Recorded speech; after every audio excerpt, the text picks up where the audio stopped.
राधे राधे दोस्तों। तो आप सबको आज बताने वाले हैं कि लाल जी का अगला बाहुल्य उत्सव कहाँ पे होने वाला है। तो आप भी गैस करके बताइए, कमेंट सेक्शन में ज़रूर बताइएगा कि अगला उत्सव कहाँ पर है। राधे राधे।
महिमा है, लेकिन कुछ विशेष तिथियों पर, जैसे अपने प्रिय से रोज बात करना अच्छा है, लेकिन किसी विशेष तिथि पर उसको याद करके उससे चर्चा करना ये उसको प्रिय लगता है। जब वो अस्वस्थ हो तब बात करना, वो प्रसन्न हो तब बात करना, या उसका के दिनों में स्नान आपकी प्रसन्नता के लिए होता है, लेकिन ऐसे विशेष पर्वों पर स्नान करने से गंगा मैया प्रसन्न होती है, उनकी प्रसन्नता होती है। आज वो प्रसन्न है, वो नित्य प्रसन्न है, इसीलिए प्रवाहित होती रहती है। अप्रसन्न व्यक्ति स्थिर होता है और प्रसन्न व्यक्ति प्रवाहित रहता है। श्री गंगा मैया सदा प्रवाहित हैं, इसलिए ये द्योतक है इस बात का कि वो प्रसन्न है। जो व्यक्ति अप्रसन्न होता है वो स्थिर हो जाता है, एक ही टेंशन में, एक ही चिंता में, एक ही अवस्था में अटक जाता है। लेकिन प्रवाहित व्यक्ति आज कुछ अगर बिगड़ा है तो उसको चिंतन नहीं करता, आगे बढ़ता है। ये गंगा का स्वरूप है। चाहे कितने पर्वत आए, कितने पहाड़ आए, कितनी रुकावट आए, कितने मोड़ आए, कितने नगर आए, कितने शहर आए, कितने पापी आए, कितने संत आए, कितने दुरात्मा आए, कितने सद्भाव वाले आवे, गंगा बहती रहती है। इतने गुणों की खान है गंगा जी में, लेकिन हमको जो सीखना है वो ये है कि प्रवाह रुकने ना पावे। और दूसरा, अपने स्वभाव को नहीं बदलती। एक तो प्रवाह को नहीं बदलती और स्वभाव को नहीं बदलती। गंगा जी के दो गुण विशेष, प्रवाह को नहीं बदलती और स्वभाव। स्वभाव क्या है? शीतलता। ऐसे स्वभाव के तो बहुत गुण हैं, लेकिन एक विशेष गुण है, क्या? शीतल। कभी गंगा जी का जल आपको उष्ण नहीं मिलेगा, गर्म नहीं होती गंगा जी, सदा शीतल रहती है। चाहे यहां स्नान कीजिए, चाहे प्रयागराज में जाके स्नान कीजिए, गंगा जी का जल शीतल है। आप लोगों ने स्नान किया हो प्रयाग में, जहां पर संगम होता है ना, यमुना जी के जल में थोड़ी उष्णता होती है, लेकिन गंगा जी वहां भी शीतल है। पता चल जाता है जब आप संगम पर स्नान करोगे तो कभी कभी आपको थोड़ा थोड़ा हल्का ऐसा लगेगा, यमुना जी का जल उष्ण नहीं है, पर गंगा जी का जल ज्यादा शीतल है, इसलिए यमुना जी का जल अलग पता चल जाता है कि, और उसके पीछे भी कारण है, क्योंकि यमुना जी जो है वो भगवान श्री कृष्ण का प्रश्वेत है, श्रम जल है, और श्रम जल तो उष्ण होता है। तो गंगा जी के दो गुण विशेष हैं, प्रवाह नहीं रोकती और स्वभाव नहीं बदलती। बहुत बातें हम सीखेंगे सुनेंगे, लेकिन ये दो बातें विशेष, कि जीवन में उथल पुथल नहीं आवे ऐसा हो नहीं सकता। अगर नहीं आ रही है तो शायद आप, हो सकता है कोई ज़ॉम्बी हो, कोई भूत प्रेत हो गए, आपके जीवन में कुछ भी नहीं होता। हो सकता है कि आप कोई दिव्य आत्मा हो, कोई प्रेतात्मा हो, कोई पता नहीं कुछ और ही हो, अगर आपके जीवन में कुछ नहीं होता। हर दिन जीवन में एक सामना तो है।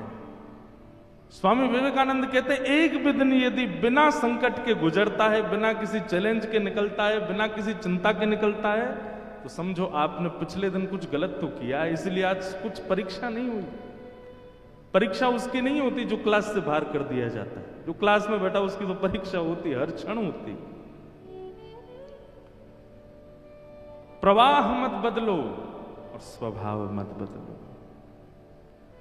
और आपका प्रवाह भी स्थिर होता है, स्वभाव भी परिवर्तित होता है। तो लाख बार गंगा में डुबकी लगाओ, कोई उसका फायदा नहीं। तो बड़े भाव है मन में। हम तो पहली बार हरिद्वार में कथा करने के लिए आए हैं। ऋषिकेश में तो इतनी बार आए हैं कि गिनती नहीं है, लेकिन ऋषिकेश इतनी बार भी हरिद्वार से ही गए, पर कथा के लिए पहली बार हरिद्वार आगमन हुआ है। हमारे परम पूजनीय प्रातस्मरणीय श्री जलोढ़ धाम वाले पूज्य बड़े महाराज जी स्वामी श्री अमृतानंद जी महाराज, और हमारे छोटे महाराज जी स्वामी श्री राम जी महाराज, श्री अनंतानंद जी महाराज, आप दोनों के सद्भाव से, आप दोनों की आज्ञा से, आप दोनों की कृपा से हम पहली बार गंगा जी के तट हरिद्वार में, और उसमें भी हर की पेड़ी, जो अभी महाराज जी बता रहे थे, जो ब्रह्म कुंड है, वहाँ कथा सुनाने का ये अवसर हमें प्रदान करने के लिए बड़े महाराज जी, छोटे महाराज जी दोनों को बहुत बहुत अभिनंदन।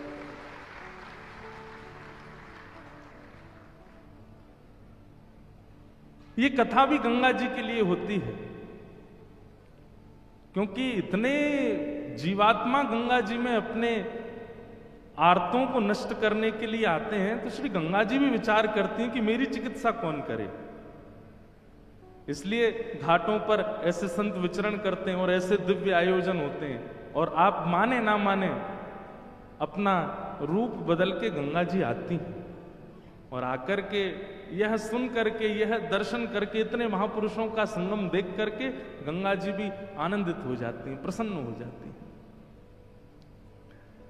हमारे मंच पर विराजमान श्री महामंडलेश्वर स्वामी श्री हरि चेतनानंद जी महाराज, आपके पावन चरणों में बारंबार प्रणाम।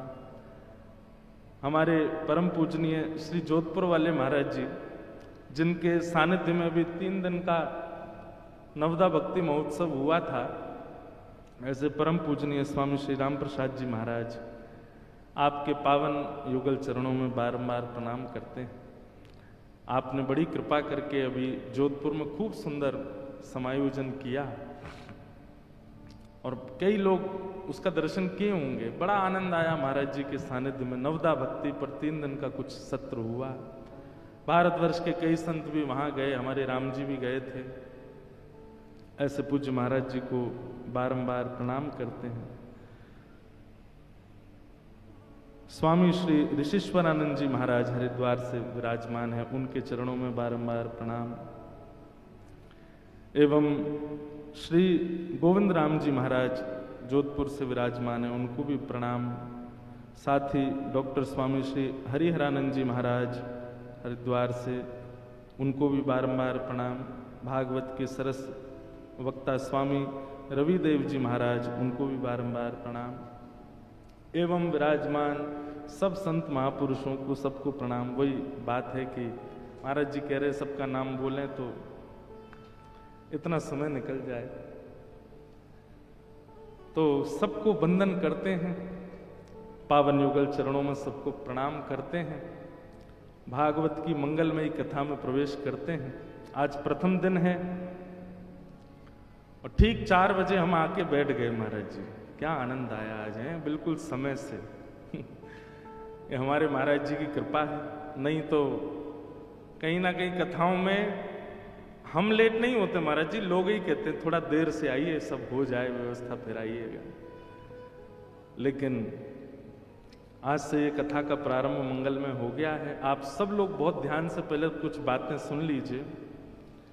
नित्य कथा में समय से आइए, और यदि बन सके तो, ना बन सके तो कोई जबरदस्ती नहीं है, बन सके तो ऐसे संकल्प से कथा श्रवण कीजिए कि पहले गंगा स्नान कर लीजिए और शुद्ध वस्त्र धारण करके फिर सीधे पंडाल में आकर के श्री भागवत की कथा सुनो। हमारी योजना ऐसी आज तो नहीं बन पाई, पर कल से हम प्रयास करेंगे कि ऐसी योजना बन जाए कि गंगा स्नान करके ही सीधे मंच पर आवे, अपरस में ही आके कथा सुनावें। उसका आनंद कुछ और होगा। तन पवित्र करके आए, फिर मन पवित्र करें, बुद्धि पवित्र करें, आत्मा। ये परिवर्तन के लिए है। बहुत ध्यान से सुनिएगा।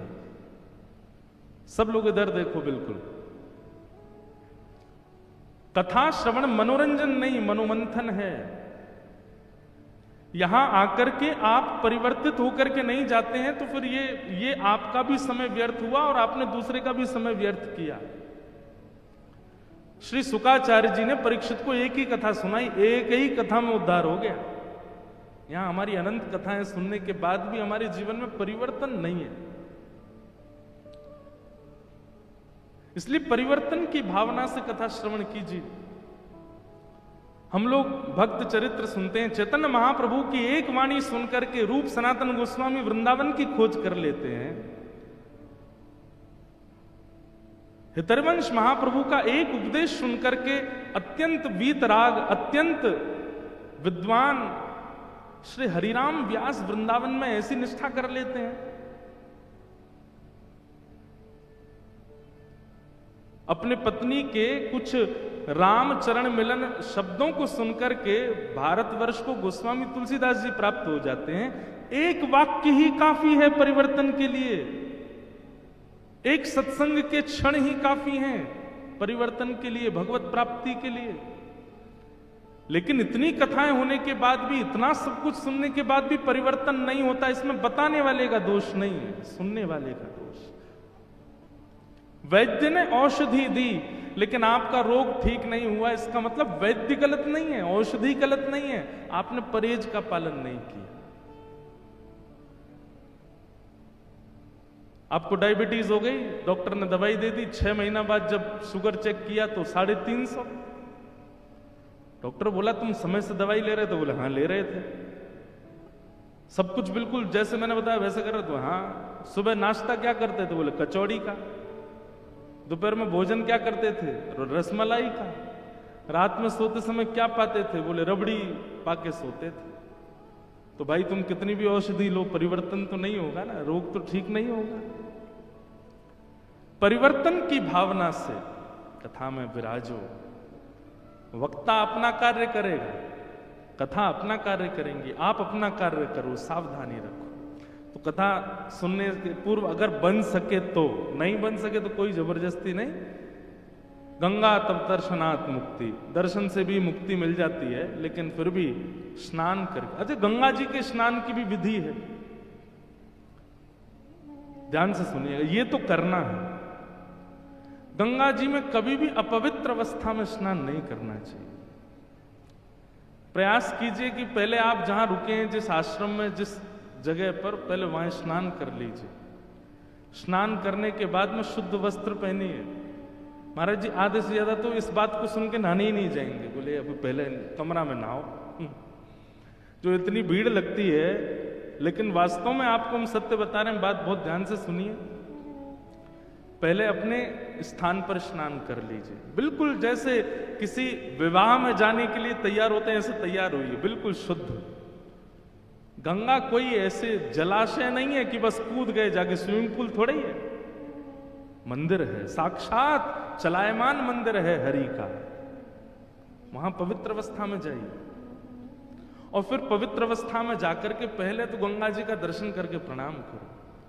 उसके बाद कुछ अगर पुष्प नैवेद्य हो तो पहले गंगा जी का आचमन करो, पूजन करो। अपने दाहिने हाथ में जल लेकर के सबसे पहले माथे से लगाओ, कंठ से लगाओ, आंखों से लगाओ। आचमन करो, संकल्प करो, प्राणायाम करो।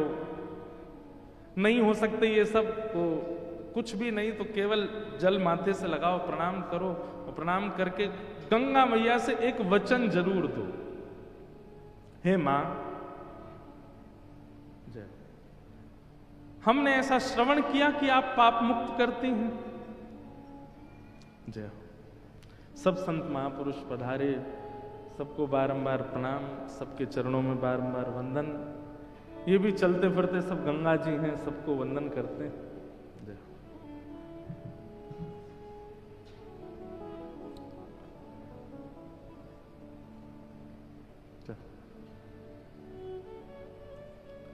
तो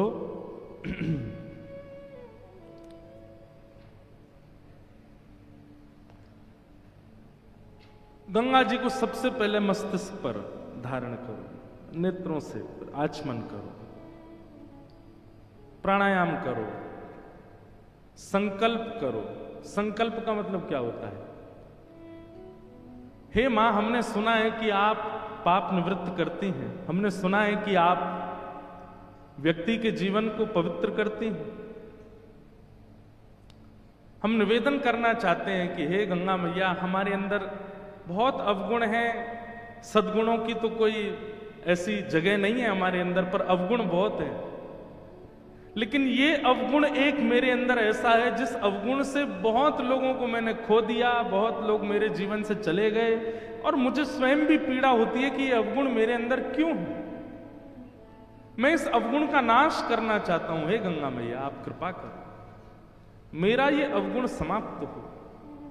चाहे वो क्रोध का है, चाहे वो काम का है, चाहे वो लोभ का है, चाहे वो ईर्ष्या का है, चाहे वो द्वेष का है, चाहे वो कुछ बहुत अभद्र खाने का है, पीने का है, अशुद्ध वचन बोलने का है। ये जो भी अवगुण है,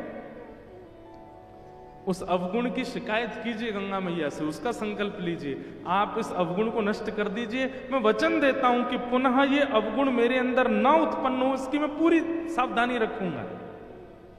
और ऐसा कह के अपने वस्त्र, कुछ वस्त्र तो होने चाहिए शरीर पर, और वस्त्र उतार के फिर गंगा जी में प्रविष्ट हो जाओ। गंगा जी में शरीर को मलना नहीं चाहिए। गंगा जी में किसी भी प्रकार की किसी वस्तु से अपने शरीर को, साबुन लगा रहे हैं, शैम्पू लगा रहे हैं, इससे तो पाप और होता है। गंगा जी में स्नान करो और साक्षात, अब बंधुओं देखो कितनी अच्छी बात, ये विचार करके नहीं कि ये नदी है, ये विचार करके नहीं कि ये जलाशय है, ये विचार करके कि साक्षात संचिंतित भगवतस् चरणारविंदम, श्री राधा रमण लाल जी के परम कोमल चरणों का स्पर्श करके ये पावन शीतल जल आ रहा है। कैसे ठाकुर जी के नख हैं, कैसे ठाकुर जी के अंगुष्ठ हैं, कैसे चरण हैं, उनका स्पर्श करते हुए जलाशय आ रहा है। ये भावना चित्त में धारण करके फिर उसमें गोते लगा। कितना पवित्र स्नान है गंगा जी का, कितनी पवित्रता से स्नान होता है गंगा जी का। लेकिन हम कैसे करते हैं? तीसरी सीढ़ी पर चढ़ गए, हट जाओ सबरे, कूदूंगा मैं। हम लोग उसको जलाशय और स्विमिंग पूल बना देते हैं। इसीलिए तो इतने लोग स्नान करते हैं गंगा जी में, फिर भी मानसिकता नहीं बदलती, फिर भी उनका व्यवहार नहीं बदलता, फिर भी उनका स्वभाव नहीं बदलता। अरे गंगा जी ने क्या नहीं दिया? आज रामचरितमानस पूरे विश्व को गंगा जी की भेंट है। इन्हीं के तट पर बैठ करके गोस्वामी तुलसीदास जी महाराज रचना करते हैं, यमुना जी के तट पर बैठ करके गोस्वामी जी चिंतन करते हैं, श्रीमद वल्लभाचार्य जी महाराज इन्हीं तट पर बैठ करके भगवान का दर्शन करते हैं। चैतन्य महाप्रभु बार बार काशी में जाकर के गंगा तट पर बैठ करके हरिस्मरण करते हैं। जहां जहां गंगा जा रही है, वहां वहां पीछे पीछे मानो जैसे महादेव चल रहे हों, और ऐसी गंगा जी हमारे जीवन को परिवर्तित नहीं कर पा रही। इसमें दोष हमारा है, क्योंकि स्नान की विधि नहीं पता हमें। गंगा जी में स्नान करो। बस होड़ एक चीज याद रहती है सब लोगों को कि घर के कितने लोगों की डुबकी लगानी है। माता जी की, पिताजी की, दादी की, दादा की, जो नहा के बाहर निकल गए, सुन मामा की भी लगा ले, मामी की, मामा की, बच्चों की, उनकी। कंपटीशन चल रहा है, कौन ज्यादा डुबकी लगाएगा, कौन ज्यादा, अरे ये सब नहीं। ठीक है, थोड़ा किलोल तो स्वाभाविक है, हम मानव हैं, ऊधम तो हमारे छूटते नहीं, थोड़ा तो होता ही है। लेकिन पहले नियम का पालन कर लीजिए, पहले विधि का पालन कर लीजिए, उसके बाद थोड़ी देर गंगा जी मैया हैं, गोद में थोड़ा खेल लीजिए, लेकिन पहले नियम विधि का पालन कर।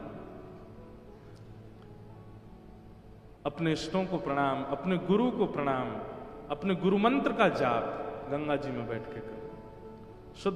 सबसे बड़ी बात, तन पवित्र की भावना नहीं रखनी है, स्वभाव परिवर्तन की भावना से गंगा स्नान होना चाहिए। मछली तो जन्म ही गंगा में लेती है, उसका पूरा जीवन गंगा में निकल जाता है, लेकिन वो गंगा तत्व को नहीं जान पाती, इसीलिए मछली ही रह जाती है। और प्राण त्यागने के बाद भी शायद सदगति, ऐसा नहीं कहेंगे कि अधोगति होती है, सदगति तो होती होगी, पर भगवत दर्शन संभवतः नहीं हो पाता होगा। गंगा जी से बाहर आओ, फिर जो वस्त्र गंगा जी में पहन के स्नान किए उनको ना गंगा घाट पर निचोड़ना है, ना धोना है, कुछ नहीं।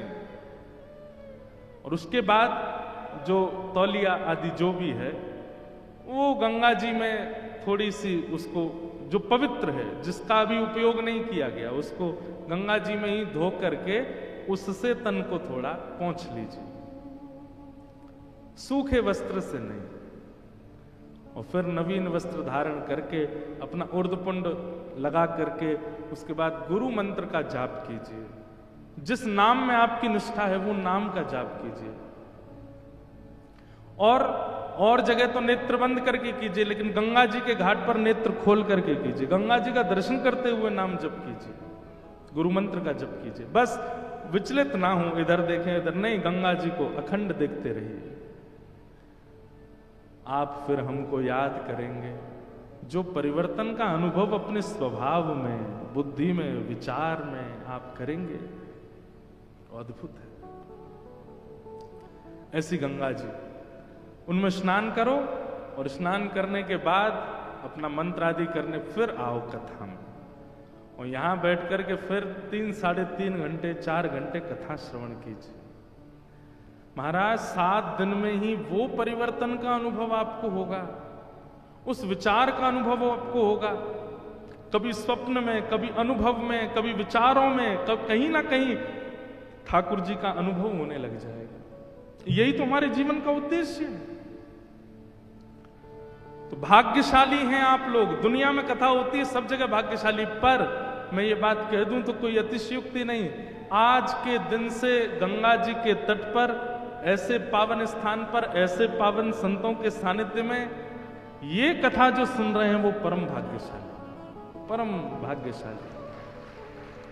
बस अपने इस भाग्य को, ये आपके दरवाजे पर आया हुआ भाग्य दस्तक दे रहा है, इसकी अवहेलना मत करना, इसका उपयोग कर लीजिए।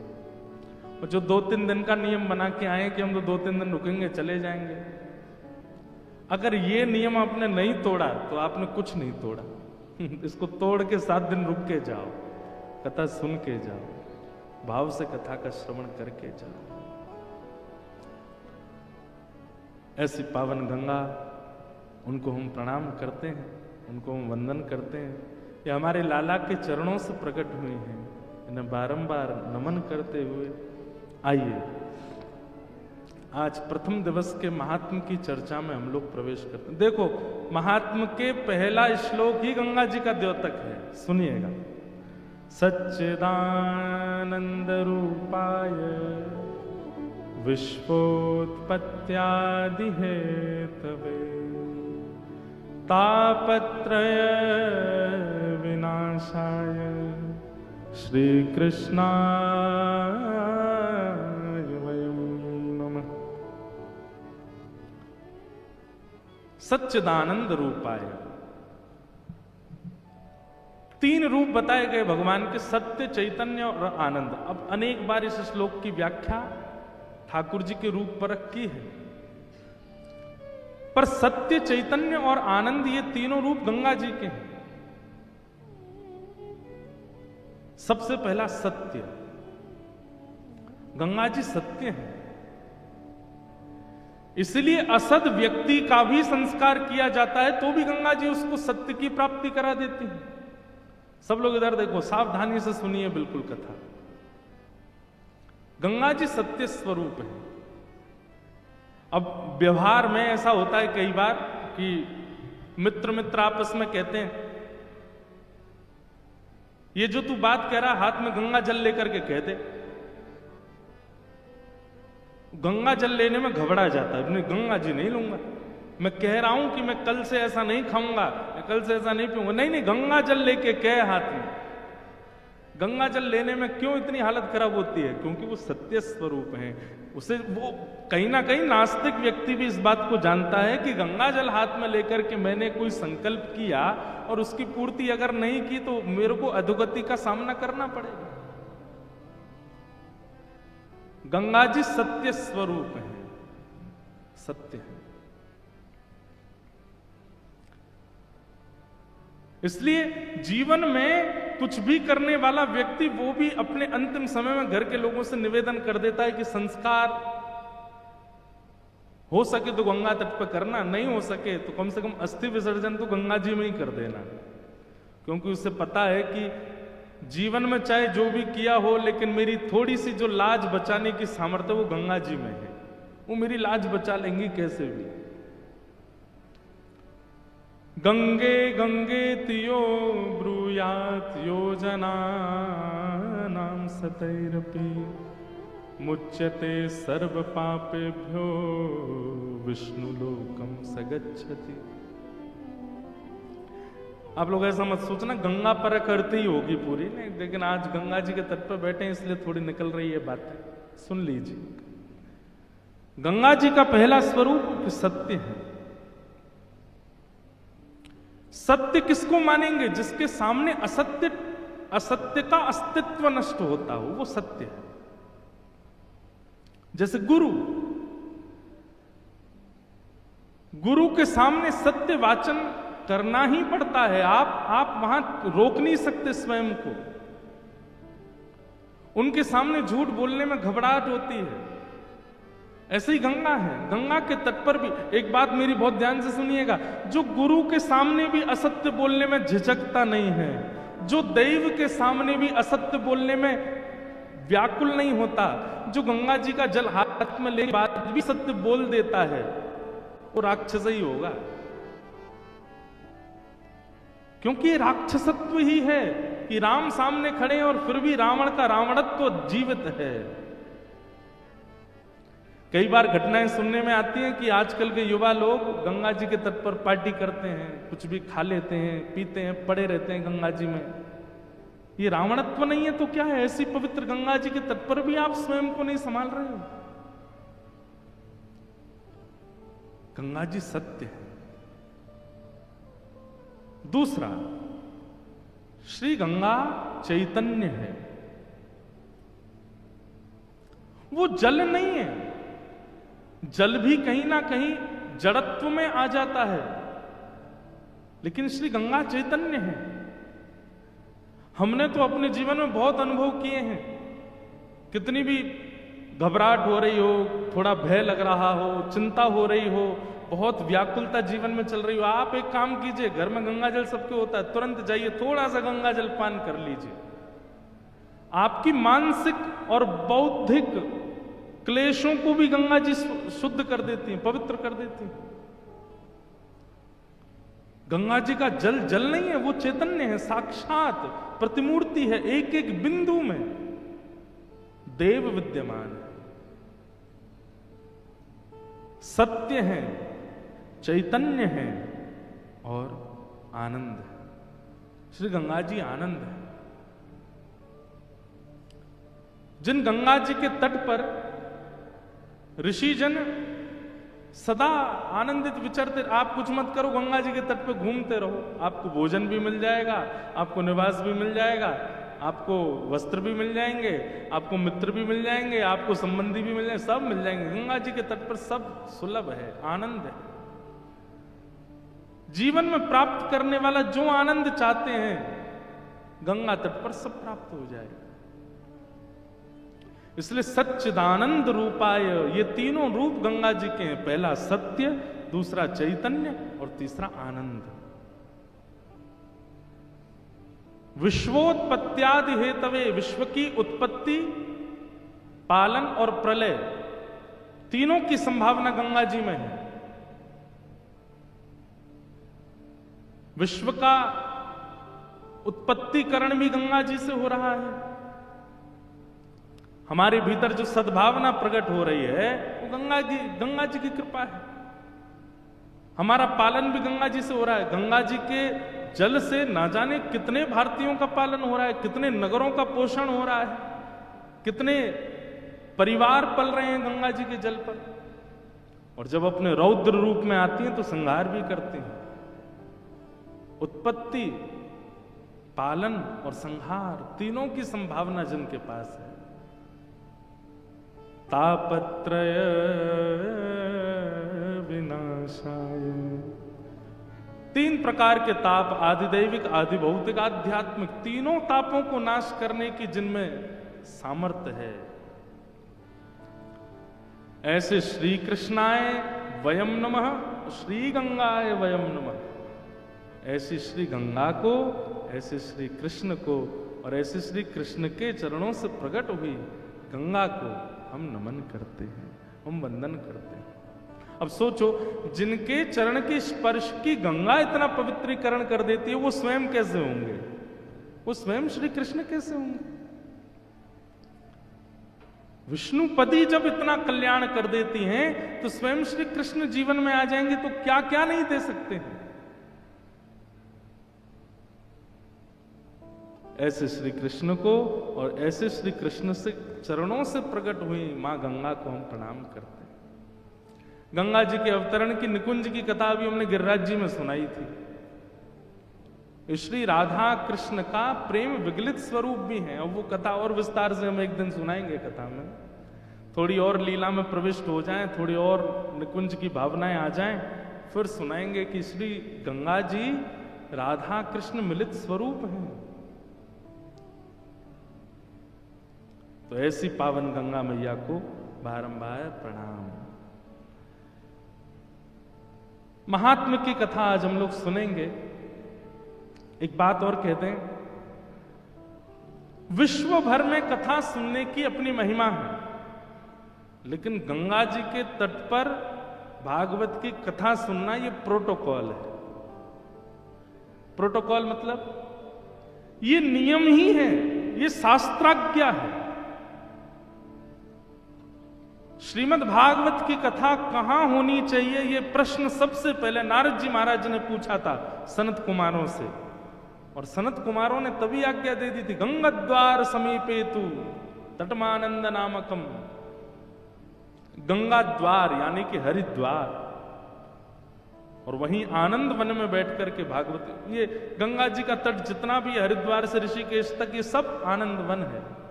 ये कथा, यहां कथा सुनना ये प्रोटोकॉल है, ये नियम है, ये शास्त्राज्ञा है। आप गाजियाबाद में कथा सुनो, दिल्ली में कथा सुनो, नोएडा में कथा सुनो, बंबई में कथा सुनो, वो सब एक प्रकार से ऐसा तो नहीं कहेंगे कि प्रोटोकॉल का उल्लंघन है, लेकिन हाँ वो बात है कि आप गंगा जी कैन में भर के घर ले गए तो वो भी गंगा ही हैं। तो वहां जाकर के कथा सुनना भी वो एक प्रकार से ये समझ लो कैन में भर के ले गए हो। लेकिन हरिद्वार में कथा सुनना, गंगा जी के तट पे कथा सुनना, ये तो नियम है, ये तो शास्त्राज्ञा है, ये तो आचार्यों की आज्ञा, ये तो परंपरा है। यहां कथा सुननी चाहिए। इसलिए यहां कथा कहना और सुनना ही मैं बार बार कहूंगा कि हमारा भाग्य है, इसको चूकिएगा नहीं इससे। हरिद्वार 88,000 सौनकादि ऋषि बैठे थे। थोड़ी आगे चल करके सुख तीर्थ भी आता है, ऐसा कहते हैं कि वहां शुकाचार्य जी ने कथा सुनाई। नैमिषारण्य क्षेत्र में 88,000 सौनकादि ऋषि बैठे हैं और वहां सूत जी का आगमन हुआ। ये सौनकादि ऋषि क्या कर रहे थे? मेरे और आपके कल्याण के लिए यज्ञ कर रहे थे, लेकिन इनको उस यज्ञ से कल्याण होगा ऐसा विश्वास नहीं था। तब वहां सूत जी का आगमन हुआ और सूत जी से इन्होंने प्रश्न किए हैं। बहुत ध्यान से सुनिएगा। प्रश्न, आचार्यों से प्रश्न कैसा करना चाहिए। आजकल एक नया प्रकल्प चालू हुआ कथाओं में कि कथा सुनाने के बाद व्यास जी फिर मौका देते हैं कि भाई सब लोग प्रश्न करो, चलो सबके पास माइक घूमेगा, कुछ कुछ पूछो। कई कथाओं में ऐसा होता है और कई कथाओं में ऐसा नहीं होता। तो ऐसा होता है कि जो भी जिज्ञासु हैं वो कुछ लिख करके पर्ची मंच पर दे दो। हमारी कथा में भी यही होता है कि पर्चा आप दे दो हमारे आने से पहले, हम देख लेंगे, अगर अनुकूल प्रश्न होगा तो उसका उत्तर देंगे। लेकिन इतनी व्यवस्था मिलने के बाद भी लोग क्या प्रश्न करते हैं। उत्तर तो बाद की बात है, प्रश्न करना नहीं आता हमको।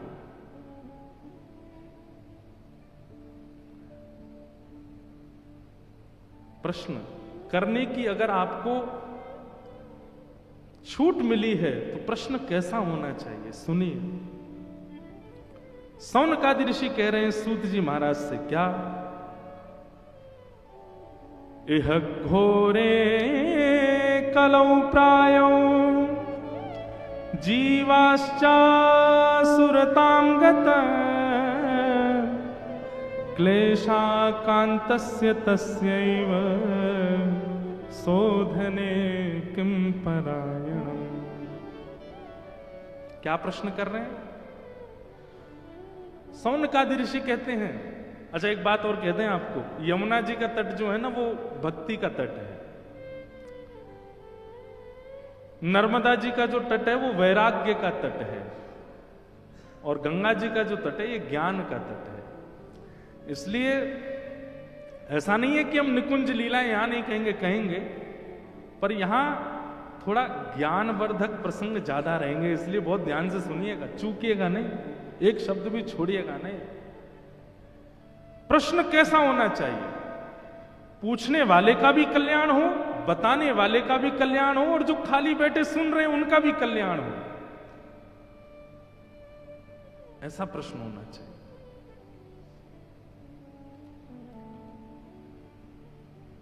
सौनकादि ऋषि कह रहे हैं कि महाराज